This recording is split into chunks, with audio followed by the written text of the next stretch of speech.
नमस्कार, मैं हूं निखिल और आप देख रहे हैं दी ललन टॉप की खास पेशकश, दुनियादारी की खास पेशकश मास्टर क्लास जिसमें हम अंतर्राष्ट्रीय प्रसंगों पर अलग अलग मुद्दों में से किसी एक को चुनते हैं, एक क्लास लगाते हैं, आपसे बात करते हैं और उसमें बुलाते हैं एक मास्टर को भी। आज की क्लास होने वाली है नेपाल में चल रहे आर्थिक संकट पर और इसके मास्टर जी होंगे डॉक्टर हरिवंश झा। आप नेपाल की त्रिभुवन यूनिवर्सिटी में पढ़ाते थे और इकोनॉमिक्स के प्रोफेसर थे, बच्चों को पढ़ाते थे। अब वहाँ से हो गए हैं सेवानिवृत्त। इंडिया में ऑब्जर्वर रिसर्च फाउंडेशन से भी जुड़े हैं, अलग अलग थिंक टैंक से जुड़े रहे हैं, भारत के दूसरे भी, और इनकी किताबें भी आ गई हैं इंडो नेपाल संबंधों पर, सिनो नेपाल संबंधों पर भी इन्होंने काम किया है। तो हम इनसे समझेंगे कि नेपाल में आर्थिक संकट के कारण क्या हैं और इस आर्थिक संकट ने जो दो बड़ी शक्तियां हैं नेपाल के उत्तर और दक्षिण में, चीन और भारत, उनके लिए किस तरह की भूमिका के लिए रास्ता तैयार कर दिया है। आइए शुरू की जाए आज की मास्टर क्लास।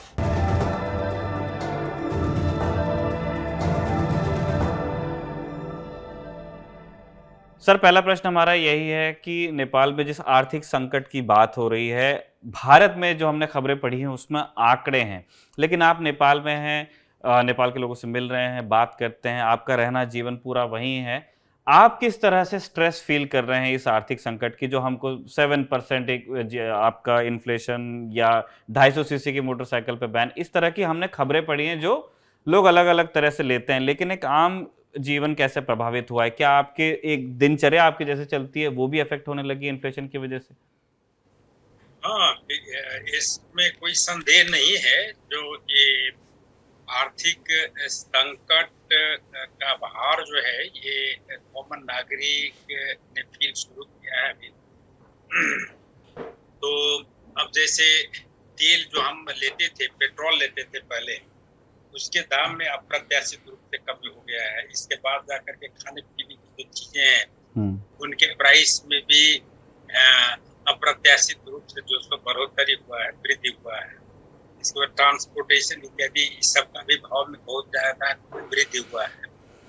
तो ये बात स्पष्ट है, जो मतलब things are not that well in Nepal. मतलब आर्थिक संकट है, इसमें कोई दो बात नहीं है एक्चुअली। और इसीलिए आप भी सुने होंगे जो अभी कुछ जो रिपोर्ट्स आ रही है उसके तहत जो है सो लोग यहाँ पर कुछ वस्तुएं खरीद करने के लिए वो बिहार तरफ जाते हैं जी, वहां से खरीद करके आते हैं यहाँ। ये भी आपको सुना होगा।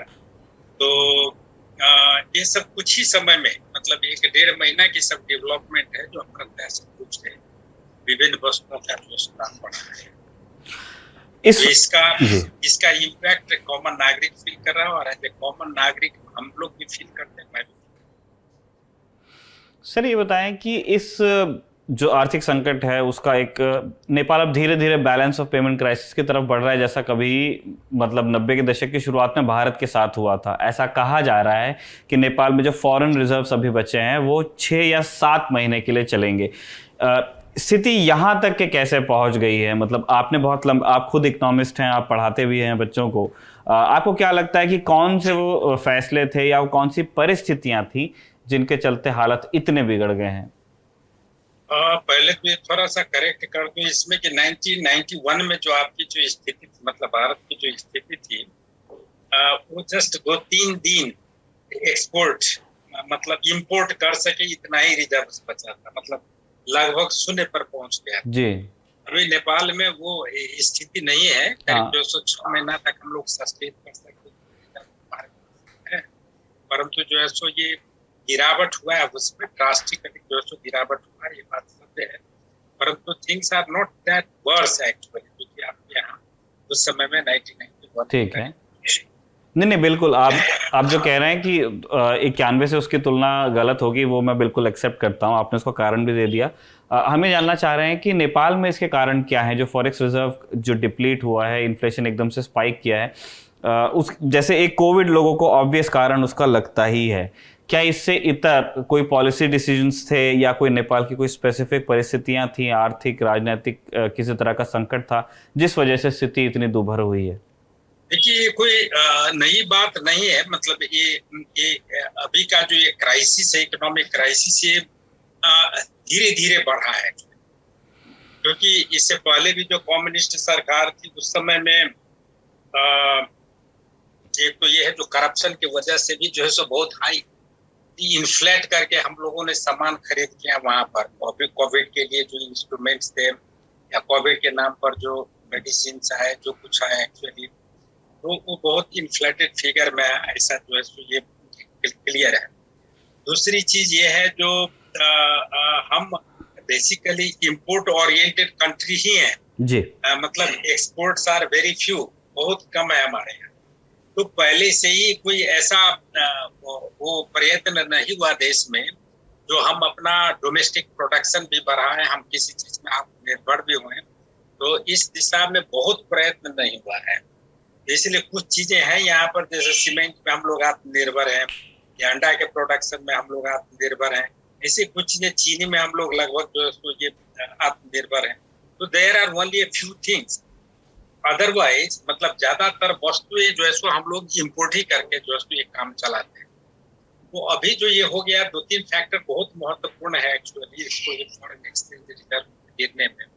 एक तो कोविड के समय में हमने बहुत हाई कॉस्ट पर जो सो ये खरीद किया विभिन्न इंस्ट्रूमेंट्स कहें या जाकर के मेडिसिन कहें, this is one factor. Second factor है जो टूरिज्म हमारा, that is one of the main sources of income है, वन ऑफ द मेन। तो उसमें भी काफी जो है सो ये कमी आई कि लगभग शून्य हो गया है। कोविड के समय में टूरिस्ट इनफ्लो जो है सो ये पूरी खत्म हो गया। बोथ फॉरेन भी और जाकर के जो भारत के जो थे उनमें भी। और भारत के साथ में एक ये हुआ जो हमारा बॉर्डर भी बंद हो गया था, करीब जो 12-13 महीने तक भारत के साथ बॉर्डर था वो भी जो टोटली क्लोज रहा। ये कोविड की वजह से था सर, जो बॉर्डर बंद होने की आप बात कह रहे हैं? हाँ, हमारा नेपाल और भारत का जो बॉर्डर है वो दोनों तरफ से बंद कर दिया गया था कोविड के चलते। तो इसलिए भी भारतीय नागरिकों को नेपाल में आने में, नेपाल के नागरिकों को भारत में जाने में भी दिक्कत है। तो फॉरेन कंट्रीज मतलब अदर देन इंडिया, वहां से तो था ही प्रॉब्लम आ रहा टूरिज्म में, परंतु भारत के साथ में भी जो ये था कि एक तो कोविड का चक्कर था, दूसरा जो ये था कि बॉर्डर हमारा सील्ड हो गया था उस समय में। इसलिए it was not possible for the Indians to come to Nepal और Nepal to go to India, ये था। तो इसके चलते भी हमारा टूरिज्म इंडस्ट्री जो है धाराशायी हो गया। दूसरा कारण। तीसरा कारण इसका बहुत जबरदस्त ये हुआ जो हमारा फॉरेन एक्सचेंज जो है मेन सोर्स ऑफ इनकम उसका जो रेमिटेंस से आता है। किससे सर? रेमिटेंस से। Remittance yes. क्योंकि हमारे जो है सो ये करीब 6-7 या करीब कभी कहा जाए तो 8 बिलियन पॉपुलेशन भी 3 करोड़ के पॉपुलेशन में लगभग जो है सो ये 70-80 लाख पॉपुलेशन जो है सो इंडिया में है। और लगभग जो सो 50 लाख से ज्यादा हमारा पॉपुलेशन थर्ड कंट्रीज में अदर देन इंडिया है। तो उधर से भी मतलब इंडिया तरफ से भी रेमिटेंस में कमी हुआ और थर्ड कंट्रीज में हमारे जो लोग हैं तो शुरू में तो उतना कठिनाई नहीं हुआ, मतलब पैसा आ ही रहा था, परंतु इस बीच में देखा जा रहा है जो बिकॉज ऑफ हुंडी और द अदर रीजन्स वो पैसा हमारे पास में नहीं हाथ लग रहा है थर्ड कंट्री से। तो that was also one of the basic factors. फिर तीसरा फैक्टर ये है जो हमारा एग्रीकल्चरल प्रोडक्शन जो है वो बहुत कम हो गया, क्योंकि जो लास्ट जो ये सीजन था सितंबर-अक्टूबर में, तो अप्रत्याशित रूप से पानी पड़ा उसमें और उस समय में अक्टूबर-नवंबर के करीब, तो हमारा फसल जो है सो बहुत जा करके जो है सो ये बर्बाद हो गया। हम जो कहने लगे 2-3-4 इम्पोर्टेंट फैक्टर्स में, एक फैक्टर्स तो हमारा डोमेस्टिक प्रोडक्शन बहुत लिमिटेड है और डोमेस्टिक प्रोडक्शन में वी आर एग्रीकल्चरल कंट्री, और लास्ट समय में अक्टूबर के करीब में जो है सो ये काफी वर्षा हुई उस समय में, जिसके कारण से हमारे क्रॉप्स खत्म हो गया। इससे भी अन्न की जो है सो ये प्राइस में बहुत कमी आया। दूसरा ये था जो पेट्रोलियम प्रोडक्ट्स की इंपोर्ट अप्रत्याशित रूप से बढ़ गया। एक फैक्टर ये है। टूरिज्म से जो हमारा आमदनी होता था वो भी कम है। रेमिटेंस जिसके बारे में हम बात कर रहे थे कि इंडिया में हमारे 70-80 लाख करीब लोग हैं, 50 लाख से ज्यादा थर्ड कंट्रीज में हैं जी। उधर से जो रेमिटेंस आता था उसमें भी कमी हुआ है। जो taking all these factors together, ये सब फैक्टर्स को हम जोड़ दें तो इस कारण से जो है सो ये इसमें फॉरेन एक्सचेंज रिजर्व में कमी आती है। सर मैं ये भी जानना चाहता हूँ कि जब हम उन चीज़ों की बात कर रहे थे, जब हम चीज़ों को समझ रहे थे, हिंदुस्तान में जब खबरें आ रही थी कि आपके यहाँ आर्थिक संकट है, तो उसके अंदर बहुत सारा एक लिस्ट ऑफ आइटम्स था। उसके अंदर कुरकुरे चिप्स भी थे, उसके अंदर बाकी छोटे मोटे फूड प्रोडक्ट्स थे, क्योंकि पाम ऑयल का एक्सपोर्ट इंडोनेशिया ने बंद किया है। बाइक का जिक्र हमने कर दिया, उसमें ताश का जिक्र भी था सर, और उसमें फिगर्स थे कि बीते सालों में 100 करोड़ की ताश आयात की गई है नेपाल में। हमें समझना चाहते हैं कि क्या कोई कल्चरल सिग्निफिकेंस है ताश खेलने का नेपाल में? कल्चरल ये है जो खास करके ये विजयादशमी के समय में 10 रोज तक पूरा नेपाल ठप जैसे हो जाता है उस समय में। तो लोग खेलते हैं। इसी तरह दीपावली के समय में ज्यादा खेलते हैं उसमें। फिर कैसीनो हमारे बड़े से बड़े और छोटे से छोटे शहर में भी है हमारे यहाँ कैसीनो। तो उसके चलते जो है सो ये ताश का खेल अधिक होता है। फिर ये ताश जो है वो जस्ट पेपर वाली जो साधारण ही नहीं है, बहुत बेशकीमती भी आता है विभिन्न फॉर्म में जी। हाँ, तो इसलिए और फिर ये बहुत ज्यादा खेला जाता है नेपाल में।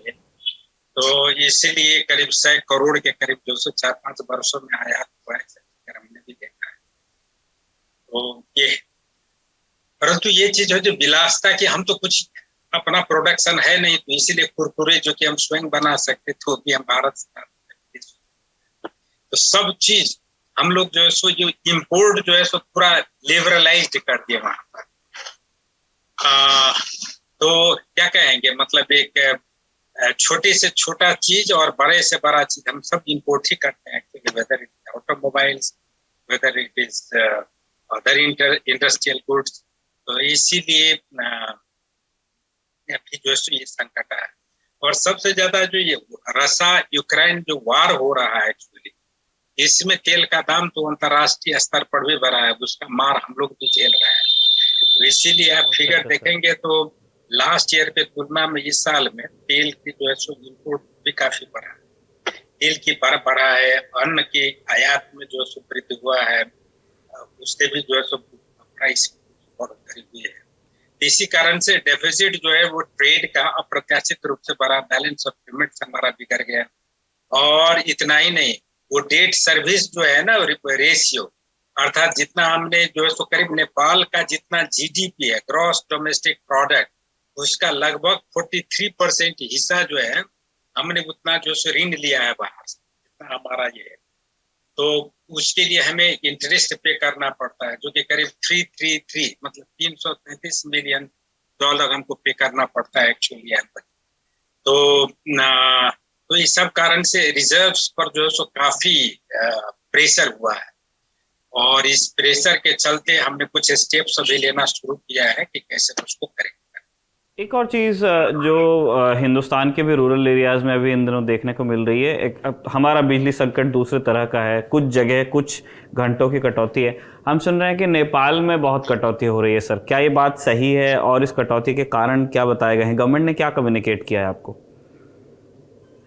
2 कारण है इसका। एक तो ये है जो अभी का जो सीजन है, अभी गर्मी के सीजन में, तो गर्मी के सीजन में हमारा तो मेन अपना प्रोडक्शन है हाइड्रो पावर का, तो नदियों में पानी जो है सो कम हो जाता है इस समय, तो जिसके कारण से जो सो प्रोडक्शन भी अफेक्टेड हो जाता है। जब पानी होगा, बरसात आएगी, उस समय में जो है सो काफी नदियों में पानी बढ़ जाता है, तब हमारा प्रोडक्शन भी ऑटोमेटिकली जो है सो बढ़ जाता है। तो इसलिए देखेंगे जो अभी हमारा जो है सो स्थिति अच्छा नहीं है, इन द सेंस कि जितना हम जो है सो ये बिजली प्रोडक्शन करते थे, अब इस सीजन अभी गर्मी के दिनों में वो पहले भी कम होता था, अभी भी कम हो गया है। प्लस अभी कुछ हम भारत से लेते थे, अब उसमें भी कुछ कमी हो गया है, क्योंकि भारत में भी संकट है बिजली की, तो उन्होंने भी कुछ कम कर दिया। परंतु कुछ समय पहले तक, करीब 2 महीना पहले तक हमने कुछ एक्सपोर्ट किया था भारत को, 39 मेगावाट हमने एक्सपोर्ट किया था। और हम अभी भी इस स्थिति में है कि जो ही ये बरसात शुरू हो जाएगी करीब जो है सो ये आषाढ़ सावन से, तो फिर हमारा प्रोडक्शन बढ़ेगा and we will be able to supply India करीब 300-400 मेगावाट तक हम दे सकेंगे, इस तरह की हम लोगों की एस्टिमेट। सर तो इसीलिए अभी ये टेम्पोररी फेज है 1-2 महीना के लिए, परंतु जो ही बरसात शुरू हो जाएगा तो हमारा स्थिति नॉर्मल हो जाएगा। हमने क्राइसिस की बहुत सारी बात कर ली सर, अब इनके कारणों पर भी चर्चा हो चुकी, अब इनके हल पर बात करने का समय। आपने बताया कि एक बैलेंस ऑफ पेमेंट क्राइसिस अभी इमीडिएट नहीं है, लेकिन इन फ्यूचर हो सकता है अगर स्थितियां जल्दी सुधरती नहीं है। फॉरेन रिजर्व्स नीचे आ गए हैं। हम ये जानते हैं कि नेपाल को जो विदेशी संस्थाएं हैं जो फंड करती हैं, जो लोन्स एक्सटेंड करती हैं, उनमें दो बड़े नाम हैं, IMF और एशियन डेवलपमेंट बैंक। ये दोनों संस्थाएं बहुत लंबे समय से नेपाल से चाहती हैं कि वो अपने गवर्नमेंट को, अपनी गवर्नेंस को फेडरलाइज करे। नेपाल में अभी ज़्यादा समय नहीं हुआ है, एक फेडरल स्ट्रक्चर इंट्रोड्यूस करने की कोशिश हुई है। वो प्रोसेस कहाँ तक पहुंचा है सर, और जो इकोनॉमिक क्राइसिस है उसमें उसकी क्या भूमिका है? जो फेडरल एक्सपेरिमेंट अभी चल रहा है, पूरा नहीं हुआ है, ट्रंकेट कर गया है। हाँ, ऐसा है। जो हमारा संविधान, नया संविधान जो फेडरल कॉन्स्टिट्यूशन जो बना 2015 में, 2015 में, और उसके 2 साल के बाद हमने चुनाव कराया 2017 में। अब करीब करीब जो है सो ये हमारे यहाँ के 3 तरह की सरकार है।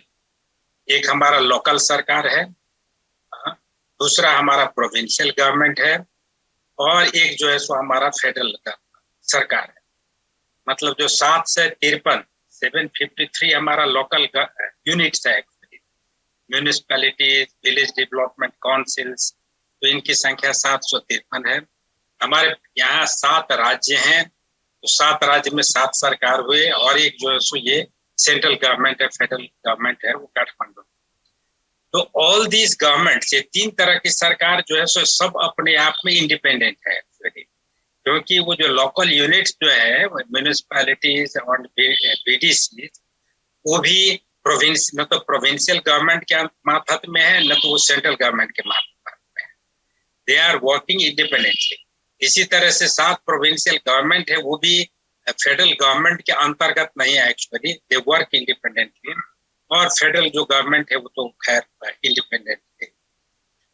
तो चुनाव हुआ, और अभी ये स्थिति है जो 2022 में, अभी हम लोग जो है सो जस्ट कुछ ही रुपए 13 मई को ये पूरा नेपाल में लोकल चुनाव कराने जा रहे हैं, लोकल यूनिट्स का। अर्थात 7 से 53 गवर्नमेंट जो सो चुने जाएंगे मई में। इसके बाद जाकर के डेट फाइनलाइज नहीं हुआ। इसी साल में हम लोग जो है सो प्रोविंशियल गवर्नमेंट के उसका भी इलेक्शन होगा, और फिर जाकर के 2022 में ये फेडरल गवर्नमेंट के लिए भी जो है सो, पार्लियामेंट के लिए भी जो चुनाव होने जा रहा है। तो इसी तरह से फेडरल जो सिस्टम है उसने थोड़ा जड़ पकड़ा है। हमारे लिए नया एक्सपेरिमेंट है, परंतु इसने जो है रूट्स लेना शुरू कर दिया है। अब ये कहा ये जाता है जो ये इसके चलते भी, फेडरल स्ट्रक्चर के चलते भी कुछ प्रेशर पड़ा है एक्चुअली गवर्नमेंट के रिसोर्सेस पर। क्योंकि यदि थोड़ा पुराना डाटा है, परंतु ये है जो हमारा जो गवर्नमेंट है वो करीब 85% जो जितना जो रेवेन्यू होता है सेंट्रल गवर्नमेंट का, फेडरल गवर्नमेंट का, उसमें लगभग 85% वो सेंट्रल गवर्नमेंट रखती है अपने पास में। 7% जो है सो लास्ट जो बचा करीब जो है सो ये वो प्रोविंशियल गवर्नमेंट पर जो सो खर्चा होता है, एंड अनदर 7% जो है सो वो लोकल यूनिट्स में 753 गवर्नमेंट जो सो ये कम होता है। तो पहले ये था जो सब चीज जो so federal unitary form of government जब था तो पूरा काठमांडू ही खर्च करती थी पूरे को। अब जाकर के ज्यूरिस्डिक्शन बढ़ गया है, अब 7 फेडरल प्रोविंशियल गवर्नमेंट भी हो गया है, और फिर जाकर के 753 सरकार भी हो गया है। तो रिसोर्सेस जो पहले काठमांडू में सीमित था वो करीब करीब जो सो लोकल तक, प्रोविंशियल और लोकल लेवल तक भी आ गया है। फिर यहाँ पर बहुत ये जो है सो यदि प्रोविंस की बात करें तो प्रोविंस में प्रोविंशियल असेंबली है, तो फिर जाकर के गवर्नमेंट बड़ी है, कर्मचारी है, उस पर भी खर्चा बढ़ा है। जो लोकल यूनिट्स है वहाँ भी जो सो उनका अपना सब सिस्टम है, वहाँ भी कर्मचारी है, उस पर भी खर्चा बढ़ा है एक्चुअली। तो फिर बजट है, फिर डेवलपमेंट बजट भी। तो इस सब से ये है जो एक तबके की ये है राय, जो नेपाल गवर्नमेंट इसको for a long time sustain नहीं कर सके फेडरल गवर्नमेंट को, क्योंकि खर्चा बहुत है इसमें। परंतु जो it is a mood point of discussion, अभी कह नहीं सकते हैं इसको, मतलब मूड पॉइंट इसलिए मैं कह रहा हूँ, इट इज डिबेटेबल पॉइंट है, क्योंकि पहले सारा का सारा काठमांडू केंद्रित था, अब जो है उसका जो विकेंद्रीकरण हो गया है, एक ये है आस्पेक्ट। परंतु मुझे नहीं लगता है जो फेडरल जो अभी जो गवर्नमेंट जो है बना है, तो इससे कोई खास लेना देना अभी का आर्थिक संकट का जो है वो कोई खास जो इससे रिलेटेड मुझे नहीं दिखाई पड़ता है। वो रिलेटेड है कुछ और फैक्टर्स से जिसके बारे में मैंने अभी आपको कुछ जिक्र किया। सर एक तुलना अब होना शुरू हो गई है कि जिस तरह ये कहा जा रहा है, मतलब मेरा सवाल आपको अपरिपक्व लग सकता है, आप उसको प्लीज करेक्ट कर दीजिएगा अगर ऐसा हो तो।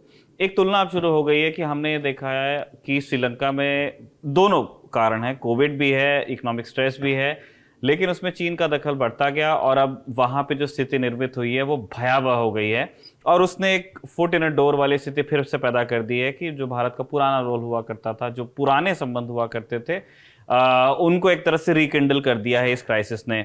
क्या नेपाल के संबंध में भी इस तरह की उम्मीद की जा रही है? जो नेपाल के जो लोग देखते हैं दोनों देशों के संबंधों को, वो लोग क्या सोचते हैं इस संकट से? जो दो बड़ी पावर्स है जिनके बीच में नेपाल बफर की भूमिका निभाता आया है बहुत लंबे समय से, उनकी भूमिकाएं कैसे बदलेंगी, चीन की और भारत की? अब ऐसा है, जो भारत के साथ में हमारा बहुआयामी संबंध है, हमारा सांस्कृतिक है, धार्मिक है, भाषागत है, आर्थिक है, राजनीतिक है, बहुत। और सबसे ज्यादा जो है सो ये because of the open border system दोनों देश के बीच में काफी हम लोगों के बीच में जो सो नजदीक बना है भारत। परंतु अब जो है सो इधर आकर के कुछ वर्षों से चीन भी है जो ये स्ट्रॉन्ग पावर के रूप में नेपाल में दिख पड़ता है। और खास करके 2008 साल के बाद जाकर के, जब वहां पर चीन में ओलंपिक गेम हुआ था, उसके बाद जाकर के चाइना का इंटरेस्ट नेपाल में अप्रत्याशित रूप से बढ़ गया और बढ़ता ही जा रहा। और जब हमारे यहाँ कम्युनिस्ट गवर्नमेंट था, लास्ट कम्युनिस्ट गवर्नमेंट ओली जी के समय में, तो उस समय में चीन का प्रभाव सबसे ज्यादा मुखरित हुआ। उस समय में हमने काफी ये समझौता भी किया उस समय में चीन के साथ में। परंतु एक गुड न्यूज इज दैट कि मतलब जो है सो हमने समझौता तो किया उनके साथ में, बेल्ट एंड रोड इनिशिएटिव पर भी हमने साइन किया 2017 में उनके साथ में, परंतु इम्प्लीमेंटेशन जो है सो हमारे यहाँ कोई खास नहीं हुआ चाइनीज प्रोजेक्ट को लेकर के। जबकि चीन में जो है सो ये श्रीलंका ने वो किया, मतलब जो सो साइन भी किया, और इसके तहत जो है सो उसने पैसा भी लिया, लोन्स भी लिया, बहुत बड़ा बड़ा रकम लिया, और उसका जो सो भार पड़ा, और इसीलिए जो है सो उसको कुछ क्षेत्र भी लीज में देना पड़ा for long period of time.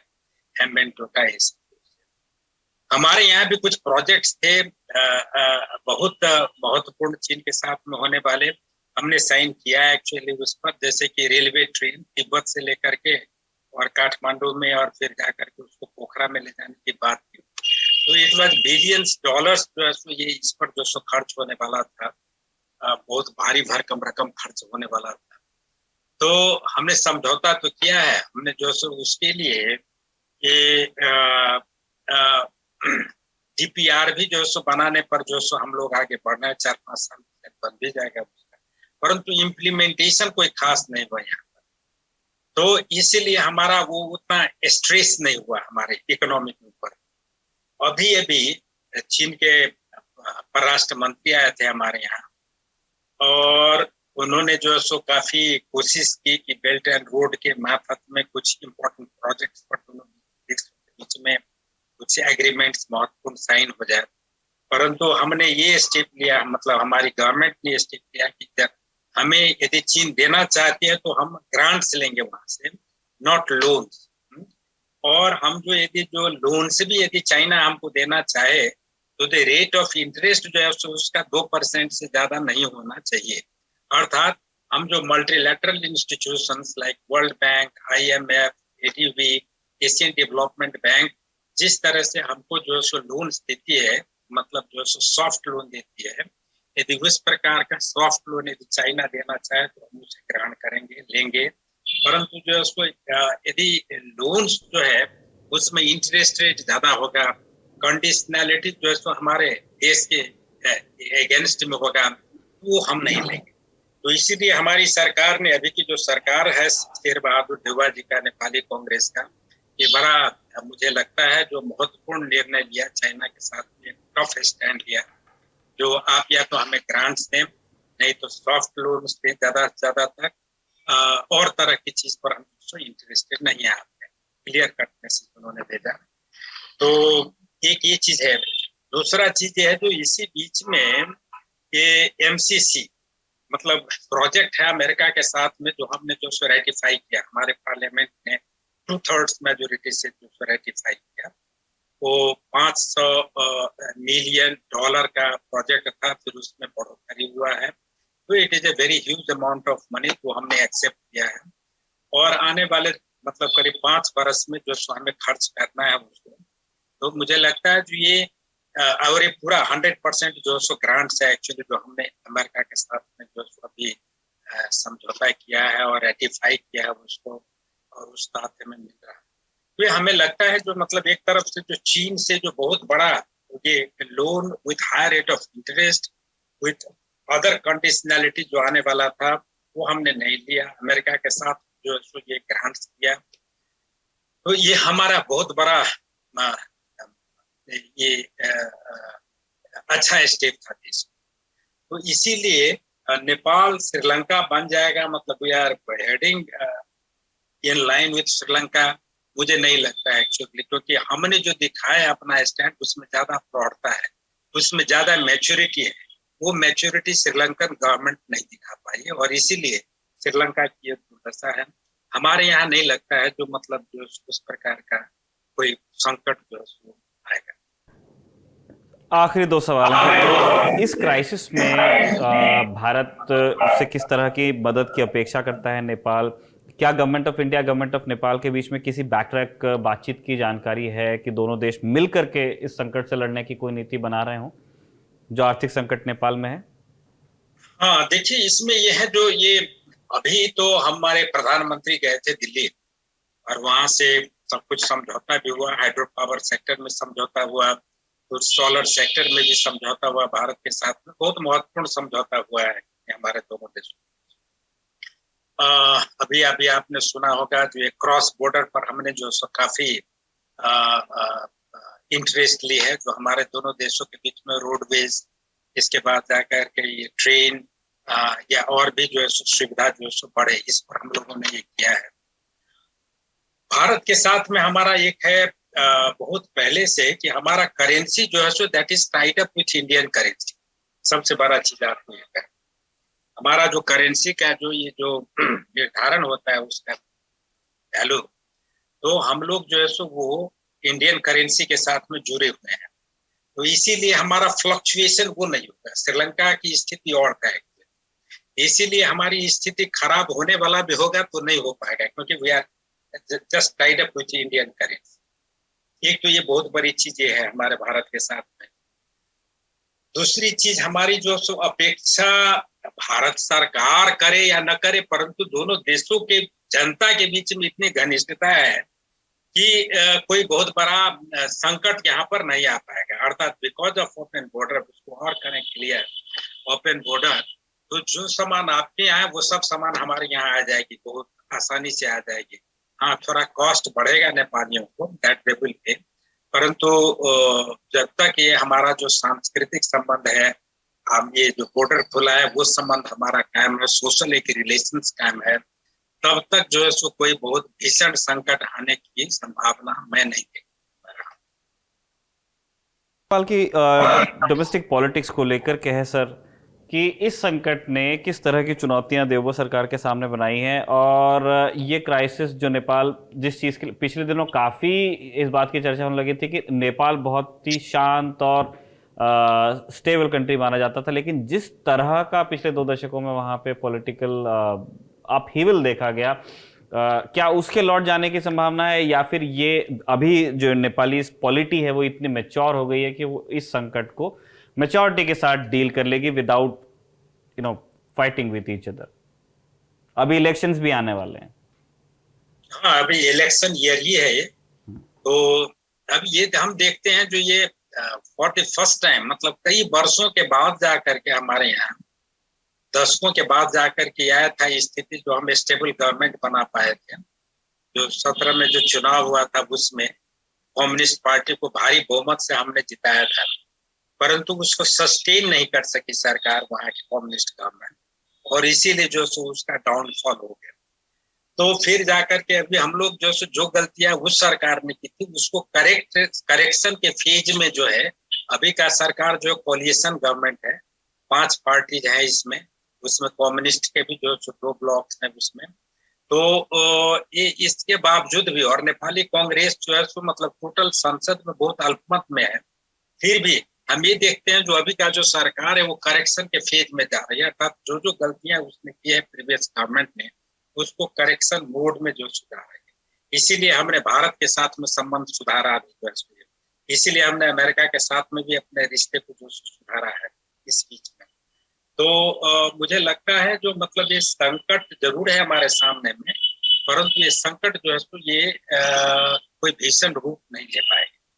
अभी चुनाव के बाद जाकर के क्या मोड़ लेता है एक्चुअली वो हमें देखना है, परंतु हमें ये लगता है जो स्थिति इससे बिगड़ेगी नहीं, बल्कि इससे ज्यादा करेक्ट होने की, इससे अच्छा होने की संकेत में ज्यादा देखता हूं। अर्थात कहने का मुझे ये है जो कम्युनिस्ट जिस प्रकार से आए थे उस समय में, मोर देन 2/3 मेजोरिटी उनको मिला था वो केंद्र में, 7 प्रदेश में 6 प्रदेश में कब्जा था उनका। इसी तरह से स्थानीय लेवल पर भी जो उनको बहुत ज्यादा जगह पर जो उन्हीं की कब्जा था एक्चुअली वहां पर। 50, 60, 70% पर तो पूरे देश में कब्जा था, परंतु वो कायम नहीं कर गए। सो इफ यदि कोई पार्टी लूज करके तो सबसे बड़ी लूजर जो सो कम्युनिस्ट पार्टी, खास करके सीपीएम और अदर पार्टी जो है उसको करीब करीब वो गेनर होगा, उसमें नेपाली कांग्रेस भी गेनर होगा। तो मुझे लगता है जो स्थिति में जो एक बदलाव आया है वो उसका डायरेक्शन जो होगा वो पॉजिटिव। मतलब इस तरह की वैसी कोई स्थिति नहीं बनेगी दहल वर्सेस देवबा साहब, जो मतलब चल, क्योंकि उनकी दोनों की आइडियोलॉजिकल मूरिंग्स और लीनिंग्स अलग मानी जाती हैं। बिल्कुल। तो क्या उस तरह के जितने कॉन्फ्लिक्ट्स हैं वो रिजॉल्व हो रहे हैं विद टाइम? किस तरह की बातचीत है इन 2 बड़े नेताओं के बीच में अब सर? नहीं, इनके बीच में बातचीत हो या न हो उससे महत्वपूर्ण बात है जो जनता क्या डिसाइड करती है। और मैंने जैसा कहा जो जनता अभी का जो मोड है वो फिर से जाकर के कम्युनिस्टों को जो है सब ये 2/3 मेजोरिटी देगी, फिर जाकर के 6 आउट ऑफ 7 स्टेट्स में उनको जो सो सरकार बनाने की अवसर देगी। फिर जाकर के अधिकांश जगह पर जो सो लोकल यूनिट्स में उनको जो सो सरकार बनाने का मौका दिया था, वो चीज तो बिल्कुल जो है सो होने की संभावना नहीं है अभी। तो इसीलिए मुझे लगता है जो बहुत बड़ा बदलाव पॉलिटिकली भी आने जा रहा है देश में, और जो होगा वो सुधारात्मक ही तरफ आएगा, पॉजिटिव होगा, और उसका प्रभाव जो सो पॉजिटिव इकोनॉमिक सेक्टर में भी देखेंगे हम लोग, कल्चरल एस्पेक्ट में भी देखेंगे और क्षेत्र में भी देखेंगे। अच्छी बात है, बड़े पॉजिटिव नोट पे हम ये कंक्लूड कर रहे हैं। चलते चलते बस एक चीज़ मैं जानना चाहता हूँ सर। एक वक्त आया था कि 2015 में जब नया कॉन्स्टिट्यूशन आता है, नया नक्शा भी आता है, और एक असहजता फिर पैदा होती है बहुत दिनों बाद भारत और नेपाल के बीच में सीमा को लेके, और फिर थोड़ा बैड ब्लड आता है। वो क्या अब दूर हो गया है? क्या उन इश्यूज को लेकर के जो नेपाली सिटीजनरी है वो क्या सोचती है, क्या राय रखती है भारतीयों के बारे में, भारत के बारे में? ऐसा है जो हमारा जो है तो भारत के साथ में 98% जो है सो कोई सीमा विवाद है ही नहीं। 98% 2% क्षेत्र ऐसे हैं जहां पर हमारा सीमा विवाद है भारत के साथ, पहले से, बहुत पहले से। परंतु ये है जो ये अभी जो हमारे प्रधानमंत्री जी का भारत में ये वहां पर ये गए थे, भ्रमण हुआ था, और उसमें दोनों लीडर्स का अर्थात प्रधानमंत्री मोदी भारत का और प्रधानमंत्री युवा जी नेपाल के, इनके बीच बातचीत हुई है। उसके तहत वार्ता के द्वारा, डायलॉग के द्वारा हम इसको जो तय करेंगे, इस चीज को जो डिफरेंसेस है सीमा पर उसको तय करेंगे। इस चीज पर जो सो हमारे बीच में अंडरस्टैंडिंग का ही एक समझौता हुआ है, और मैं काफी ऑप्टिमिस्टिक हूँ कि जो थोड़ा बहुत समस्या है वो जरूर जो है सो ये रिजॉल्व होगा, क्योंकि जब हम 98% मुद्दा पर जो हमारे बीच में कोई मुद्दा ही नहीं हम लोगों ने रिजॉल्व कर लिया है, तो वहाँ के जो 2% क्षेत्र में जो कुछ ये हमारे बीच में विवाद है, वो विवाद नहीं सुलझ सकता, ऐसे मुझे नहीं लगता। बहुत बहुत शुक्रिया डॉक्टर हरबंश हमसे बात करने के लिए। आपने इतने शॉर्ट नोटिस पे हमें वक्त दिया, नेपाल से हमारे साथ जुड़े। हम जब हमें नेपाल के बारे में इस तरह की मास्टर क्लासेस करनी होंगी, अपने दर्शकों को चीज़ें बतानी होंगी, खुद समझनी होंगी और समझानी होंगी, हम आपको दोबारा तकलीफ देना चाहेंगे। आज के लिए ये बातचीत यहीं पर ख़त्म होती है। बहुत बहुत शुक्रिया सर। तो ये थी इस हफ्ते की मास्टर क्लास। अगले हफ्ते आपसे फिर मुलाकात होगी, दोबारा क्लास लगेगी, दोबारा एक चैप्टर होगा और होंगे नए मास्टर जी या मास्टरनी मैम। तब तक के लिए आपसे हम लेते हैं विदा। देखते रहिए दी ललन टॉप।